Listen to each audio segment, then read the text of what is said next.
Here is another question: what would happen if transformer's winding is made of silicon steel?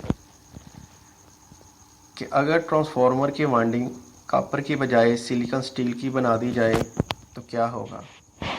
देखिए, इससे पहले भी एक क्वेश्चन हुआ था कि अगर ट्रांसफार्मर की कोर कॉपर की बना दें या लकड़ी की बना दें तो क्या होगा। जब भी ट्रांसफार्मर के किसी पार्ट को डिज़ाइन किया जाता है तो ये देखा जाता है तो कि उस पार्ट का मकसद क्या है, उसने किस मकसद के लिए इस्तेमाल होना है। जैसे एक कोर है, उसके मटेरियल को जब डिज़ाइन करना हो तो ये देखा जाता है कि उसने क्या काम करना है। तो कोर ने फ्लक्स को गुजारना होता है।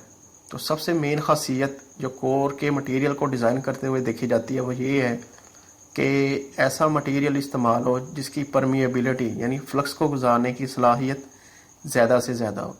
तो इसी तरह जब हमने ट्रांसफार्मर की वाइंडिंग को डिज़ाइन करना है तो उसका काम है कि इसने करंट को गुजारना होता है, यानी ऐसा पाथ मिलना चाहिए करंट को जिसकी इलेक्ट्रिकल रेजिस्टिविटी कम से कम होनी चाहिए।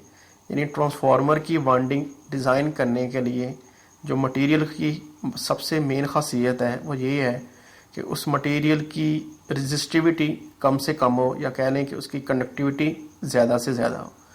तो उसके लिए जो प्रैक्टिकली सबसे अच्छा मटेरियल है वो कॉपर है। लेकिन अगर हम सिलिकॉन स्टील मटेरियल को बतौर वाइंडिंग इस्तेमाल करेंगे तो इस मटेरियल की conductivity as compare to copper कम है, या ये भी कह सकते हैं कि इस मटेरियल की जो इलेक्ट्रिकल रेजिस्टिविटी है वो एज़ कंपेयर टू कॉपर बहुत ज़्यादा है।